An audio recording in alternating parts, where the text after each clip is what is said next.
Assalamualaikum dan selamat sejahtera. Nama saya Muhammad Ali bin Abdul Zawawi ingin membentangkan kerja khusus untuk kursus CTU 552. Tajuk kerja khusus saya adalah Nabi Ilyas. Semasa berdakwah, Nabi Ilyas menghadapi banyak dugaan dan cabaran. Dakwah Nabi Ilyas tidak diendah, malah ditolak oleh kaum Bani Israel.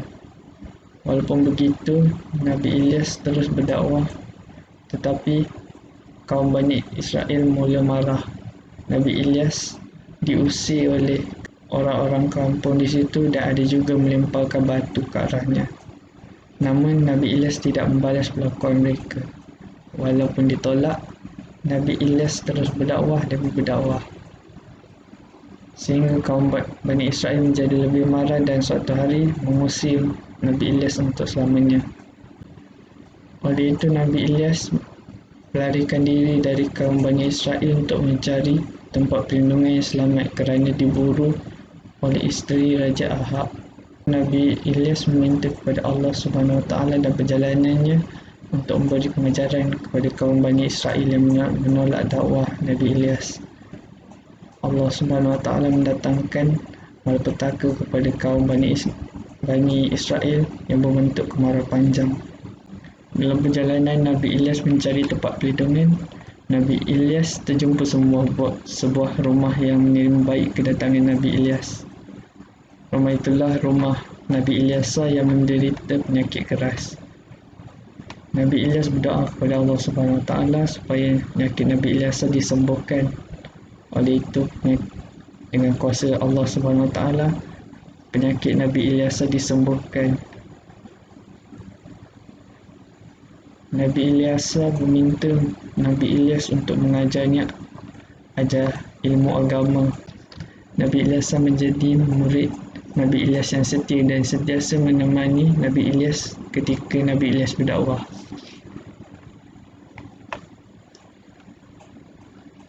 Setelah kemarau panjang kian berlaku tidak berhenti, banyak kaum Bani Israel yang mati kerana kehausan dan kelaparan akibat haiwan ternakan dan tanaman yang juga mati. Mereka tak tiada makanan dan sungai Kerkik juga mula mengering. Di tengah musim kemarau yang tidak pernah berakhir, orang-orang Ba'labak mulai mendengarkan dakwah Nabi Ilyas pada waktu ini.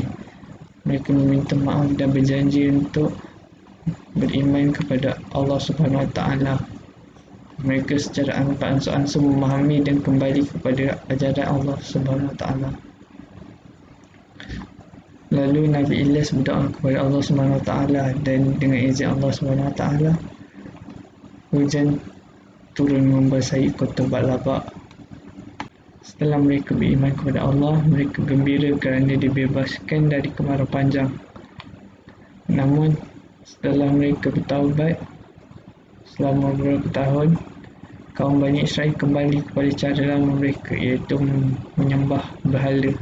Mereka lalai dan melanggar janji mereka untuk beriman kepada Allah Subhanahu Wa Taala. Mereka juga menggunakan harta benda mereka untuk melakukan maksiat. Akhirnya Nabi Ilyas kembali kepada Allah dan memohon untuk menghukum kaum Bani Israel. Oleh itu, kaum Bani Israel diazab oleh Allah SWT. Seterusnya adalah kerja khusus artikel review. Artikel yang saya kaji bertajuk Identitas dan Karakteristik Nabi-Nabi Israel dalam Perjanjian Lama. Artikel ini menceritakan tentang Nabi dari perspektif seorang yang beragama Kristian, terutamanya dalam kitab Perjanjian Lama, iaitu Old Testament. Dalam artikel ini juga menceritakan tentang tugas-tugas Nabi mengikut yang tertulis dalam kitab Perjanjian Lama. Artikel ini juga meletakkan pandangan orang lain, iaitu sejarawan dari negara-negara lain yang berbeza-beza, supaya pembaca dapat memahami tentang Nabi Israel dari berbagai perspektif. Antara isu yang dibawa oleh penulis dalam artikel ini adalah isu kitab suci Nabi yang dipersoalkan, iaitu siapakah penulis kitab yang dibawa oleh Nabi. Seorang sejarawan iaitu Johannes Lindblom berpendapat bahawa orang lain yang menulis kitab suci tersebut dan semua Nabi belajar dari mereka. Beliau menjangkakan bahawa kumpulan orang yang menulis kitab suci ini adalah kumpulan yang sama pada zaman Nabi-Nabi awal yang dipanggil sebagai rombongan Nabi. Dia berpendapat bahawa tugas kelompok ini adalah mengajar Nabi, bercakap dengan baik dan memberi pesan-pesan kepada Nabi untuk generasi yang akan datang. Seperti mereka, kumpulan ini menurunkan pesan-pesan kepada Nabi untuk Nabi turunkan kepada umat pada zaman itu.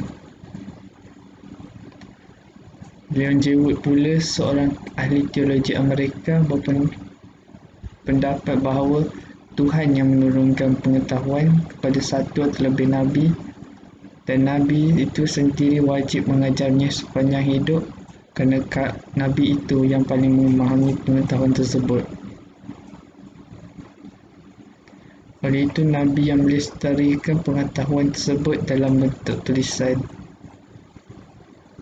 Wood berpandangan bahawa jika Nabi memakai sekretari untuk menulis, seperti Yeremia yang memakai Baruch, Nabi sendiri tetap menjadi pengarangnya kerana Baruch hanya menuliskan apa yang disampaikan oleh Yeremia.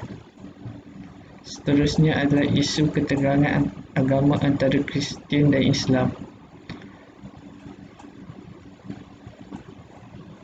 Hubungan Yahudi dan Kristian sudah tegang sejak awal lagi. Ketegangan ini bermula dari masalah-masalah teologis. Antaranya yang sangat serius adalah kaum Yahudi yang menolak bahawa Nabi Isa AS adalah Mesiah dan penyelamat. Kaum Yahudi pula menolak dengan tegas ketuhanan Nabi Isa AS. Berbeza dengan hubungan antara Yahudi dan Kristian, hubungan antara agama Yahudi dan Islam adalah baik dan damai. Ketika Nabi Muhammad SAW membawa ajaran Islam kepada kaum Yahudi, baginda tidak memaksa dan membiarkan orang-orang Yahudi hidup dengan agama mereka sendiri, kecuali yang memilih untuk memeluk Islam dengan kehendak sendiri. Hubungan Islam dan Kristian diwarnai oleh ketegangan dan konflik. Ini berlaku kerana sikap dan tuntutan kebenaran oleh setiap penganutnya. Tuntutan doktrin teologi ini menyebabkan timbulnya rasa tidak percaya, kebencian, permusuhan dan konflik. Hubungan umat Islam dan umat Yahudi berjalan dengan harmoni ketika zaman Nabi Muhammad SAW datang ke Madinah untuk kesepakatan politik yang pertama. Konflik-konflik yang berlaku antara umat Islam dan Kristian adalah disebabkan oleh pertikaian politik semata. Di dalam artikel ini terdapat beberapa isu yang dapat dikritik dan disokong, iaitu yang pertama, istilah Nabi mengikut agama Kristian. Ditulis di dalam artikel bahawa mengikut agama Kristian, perkataan Nabi berasal dari bahasa Ibrani Navi yang bermaksud orang yang menyebarkan pesanan yang diterima oleh Roh Ilahi.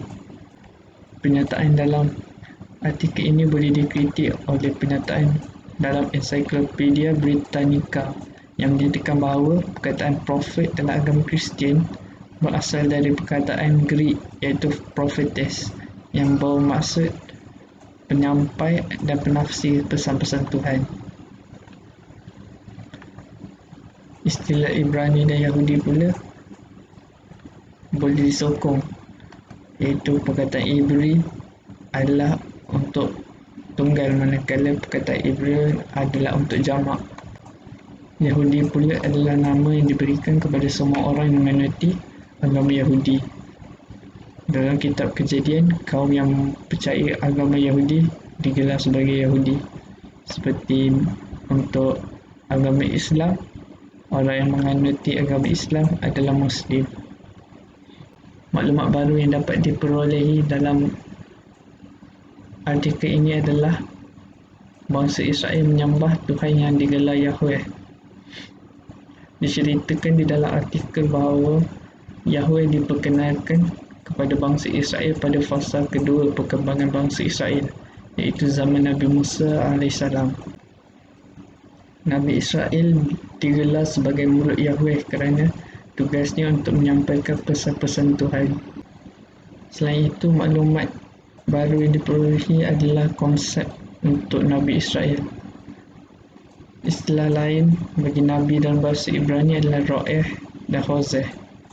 Ro'eh adalah bermaksud melihat, manakala Hozeh berasal dari perkataan Hazah yang bermaksud melihat juga.